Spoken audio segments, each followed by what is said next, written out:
क्या आपने कभी सोचा है कि बाकी युगों की तरह कलयुग में आखिर क्यों श्राप नहीं लगता? इसके पीछे क्या कारण है? दरअसल पौराणिक कथाओं के अनुसार पहले के 3 युग सतयुग, त्रेता युग और द्वापर युग में ऋषि मुनि और पुण्य आत्मा भगवान की घोर तपस्या करते थे। इस तप से उन्हें अपार शक्ति प्राप्त होती थी जिसका वो कभी भी दुरुपयोग नहीं करते थे। उन्हें ज्ञात था कि उनके श्राप दे देने के बाद उस व्यक्ति को वो श्राप भुगतना ही पड़ता था, क्योंकि अगर एक बार किसी को श्राप दे दिया गया तो उसे वापस नहीं लिया जा सकता था।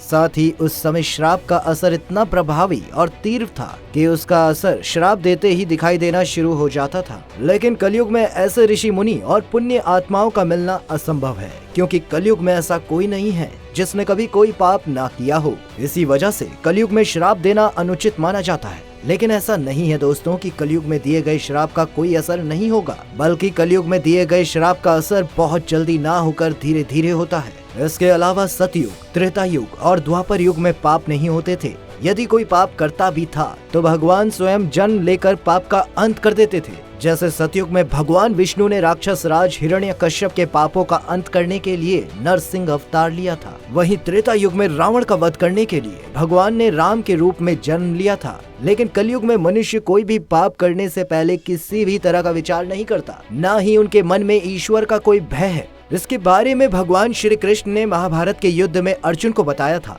श्री कृष्ण अर्जुन से ये कहते हैं कि 3 युगों में तो मनुष्यों ने पाप नहीं किया, लेकिन जब कलयुग आएगा तब मनुष्य पापी हो जाएगा और बिना ईश्वर के भय के बहुत से पाप करेगा। कलयुग में पाप होने की वजह से पुण्य आत्माएं बहुत कम रहेंगी और पापी आत्माएं ही संसार पर राज करेंगी, जिसके कारण किसी पर भी श्राप का प्रभाव जल्दी नहीं पड़ेगा। एक समय ऐसा आएगा जब संपूर्ण संसार में केवल पापी ही रहेंगे। अब शायद आप ये सोच रहे होंगे कि आपने तो कभी कोई पाप नहीं किया, तो ऐसा नहीं है। शास्त्रों के अनुसार अगर आप किसी व्यक्ति को अपने कर्म, वचन और व्यवहार से चोट पहुंचाते हैं तो ये भी पाप की श्रेणी में आता है। इसके अलावा झूठ बोलना भी एक बहुत बड़ा पाप है और कलयुग में शायद ही ऐसा कोई मनुष्य होगा जिसने झूठ नहीं बोला हो। अब तक हमने आपको ये बताया कि क्यों कलयुग में दिए गए श्राप क्यों नहीं लगते। अब हम आपको ये बताते हैं कि वो कौन से श्राप हैं जिन्हें आज भी मनुष्य देख सकता है और उन्हें वो भुगत भी रहा है। पौराणिक कथाओं के अनुसार सृष्टि के निर्माता ब्रह्मा जी जब सृष्टि का निर्माण करने वाले थे तब उन्होंने अपने घर पर एक यज्ञ का आयोजन किया था, जिसमें उन्हें अपनी पत्नी सावित्री के साथ बैठकर यज्ञ करना था, जिसके लिए सभी देवी देवताओं को आमंत्रित भी किया गया था। लेकिन जब यज्ञ मुहूर्त आया तब माता सावित्री वहां समय पे नहीं पहुंच सकी। तब ब्रह्मदेव ने नंदिनी गाय के मुख से गायत्री को प्रकट किया और उनसे विवाह करके यज्ञ संपन्न किया।